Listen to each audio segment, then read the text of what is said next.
Student, today we are going to learn topic number 2, that is periodic classification of elements.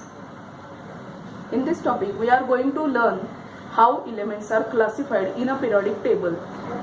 Different scientists have tried to classify the elements according to their laws. So in that topic we are going to see one by one which scientist has given the law and how elements are classified. Before that we are going to see, can you recall? On page number 16, the first question is that what are the type of matter? So answer is, there are different types of matter: solid, liquid, gas and plasma.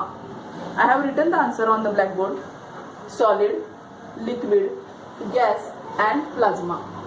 Then second question is, what are types of elements? There are three types of elements.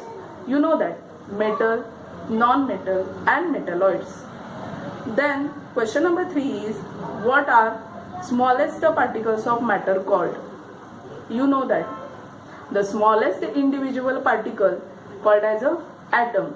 So smallest particle of matter is called as an atom. We also learn the structure of atom. What is the structure of atom? In the center there is a nucleus. In the nucleus there are proton and neutron. Around the nucleus, electrons are revolving in their specific orbit. Also we know that charges present on the electron, proton and neutron. On electron, negative charge is present. On neutron there is a zero charge. On proton there is a positive charge. You have learned what is meant by atom and how electrons are classified in specific orbit by using the rule 2n square. We have seen all this point in 9th standard. So go through the 9th standard topic so that you can understand. In first orbit there are 2 electrons, in second orbit there are 8 electrons, and in third orbit there are 18 electrons according to electronic configuration rule, that is 2n square, where n is a number of orbit. So you have to put the value, n is equal to 1, n is equal to 2. According to that you will get number of electrons present in the orbit. And we have also seen J.J. Thomson model, Rutherford model in 9th standard. So go through that, you can understand the atom. Atom is very essential part of physics. Without atom you cannot understand physics and chemistry. So when we come to the any conclusion, there is an atom. When we come to any point in the physics, there is an atom. So atom is very essential point. Now next question number 4 is, what is difference between molecules of element and compounds? Then I have written the answer. In elements, atoms are of one kind, present in free state or combined state. If you take element, suppose if you take oxygen as an element, then in that atoms are of one kind, only one kind of atoms are present in free state or combined state. Then an element cannot be decomposed into simple substances. That is, elements cannot be broken into simple substances by any physical method or chemical reaction. But such a thing does not happen in case of compounds. Why? Because in a compound they are produced by the chemical reaction of 2 or more elements. So its constituent can be separated by chemical process. So there is a difference between element and compounds. All these questions and answers you have to write in your notebook. Page number 16. Topic number 2, periodic classification of element. After, can you recall, there is a first point, classification of elements. That is, today 118 elements are known to the scientific world. In 1800, only 30 elements were known. To study these large number of elements, the scientists suggested different types of classification for the elements, and different scientists tried different methods to classify the element. The first method of classification suggested by scientist Dobereiner. Dobereiner was a German scientist. In 1870, he tried to classify the elements according to the atomic masses. He suggested that the elements are classified, or elements, the properties of elements are related to their atomic mass. he made group of 3 elements. I have written on the blackboard. He made group of 3 elements having same chemical properties called as a triad. That is, he made group of 3 elements. Then that group of 3 elements have same chemical properties and they are called as a triad. These elements are arranged increasing order of atomic masses. That is, 3 elements are arranged according to their increasing atomic masses, and showed that atomic mass of middle element was approximately equal to mean of atomic masses of other 2 elements. That is, if we arrange 3 elements according to their atomic masses, then the atomic mass of middle element is equal to sum of atomic masses. If we take sum of atomic masses and if we take mean of these atomic masses, then we will get atomic mass of the middle element. That is, atomic mass of the middle element was approximately equal to mean of atomic masses of other 2 elements. For example, we have taken here lithium, sodium and potassium. Now, atomic mass of lithium is 6.9 AMU, that is atomic mass unit. Atomic mass of potassium is 39.1 AMU. If we add atomic masses of these 2 extreme elements and divide by 2, that is, we are going to take the mean of these 2 extreme elements, then we will get 23. This is the atomic mass of middle element, that is sodium. If we take another example, chlorine, bromine and iodine. If we take mean of atomic masses of extreme 2 elements, that is Cl and iodine, that is chlorine and iodine, we will get the atomic mass of bromine. How it is? See this. The atomic mass of chlorine is 35.5 AMU plus atomic mass of iodine is 126.9.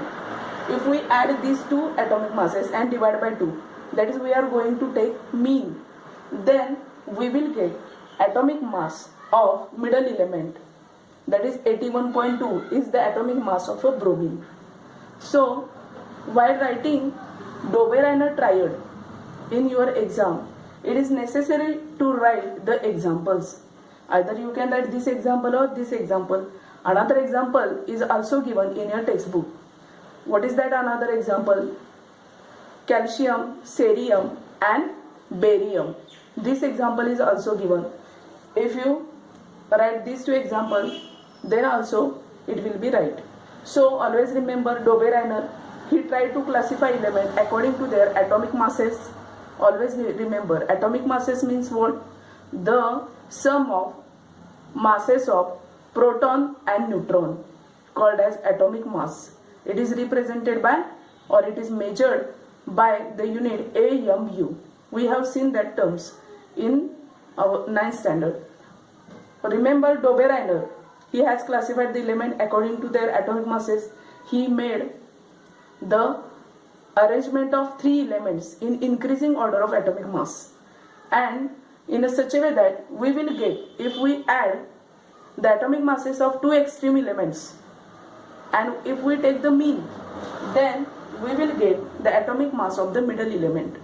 You have to remember these 2 examples, which are very necessary to write. Now, next point present on the page number 16 is, can you tell? I am going to read the question. Identify Dobereiner triad from the given following elements. You have to identify the Dobereiner triad. I have explained you how Dobereiner arranged the element according to their atomic masses, increasing atomic masses. He has taken 3 elements having same chemical properties, and the atomic mass of the middle element is the mean of atomic masses of 2 other extreme elements. This is the law of Dobereiner. He has arranged the elements in the periodic table according to their atomic masses, not atomic number, atomic masses. Now we have to identify Dobereiner triad. How to identify them? The first example is magnesium. Its atomic mass is given in the bracket 24.3. Second element calcium, its atomic mass is 40.1. Third element is strontium or strontium, its atomic mass is 87.6. Then take the mean of extreme elements. Take the mean of atomic mass of extreme elements. How to take mean? Add the atomic masses of two extreme elements and divide by 2.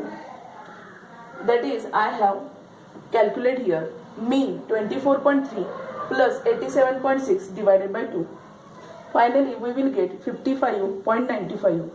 This atomic mass is not equal to the middle element, that is calcium. Its atomic mass is 40.1. So, this is not a Dobereiner triad. Similarly, we have to find out whether these elements are Dobereiner triad or not. Take this example. This is, yes, that is sulfur. Its atomic mass is 30.1. Then selenium. Its atomic mass is 79.0. And third element is tellurium. That is 127.6 atomic mass. How to identify whether it is Dobereiner triad or not? Take the mean of first one and last element, mean of atomic masses. If that atomic masses is equal to atomic mass of middle element, then it is Dobereiner triad. I have taken the mean 32.1 plus 127.6 divided by 2. Then I will get 79.85, which is nearly equal to 79. That is, it is the same atomic mass of middle element, same as that of atomic mass of the middle element. So you can say it is Dobereiner triad. Now next example is Be, that is beryllium. Its atomic mass is given in the bracket 9. Then magnesium, its atomic mass is 24.3 AMU. Then calcium 40.1. You have to find whether it is Dobereiner triad or not. Take the mean of atomic masses of first element and last element. If mean is equal to atomic mass of middle element, then it is Dobereiner triad. Then mean is equal to 9 plus 40.1 divided by 2. Then the answer is 24.5, which is nearly equal to magnesium, 24.3. So that is atomic mass of magnesium. So it is Dobereiner triad. If question asks in your exam, identify whether it is Dobereiner triad or not, what to do? Find out the mean of atomic masses of first element and last element. If that mean is similar to that of middle element, atomic mass of middle element, then definitely you can say that it is Dobereiner triad.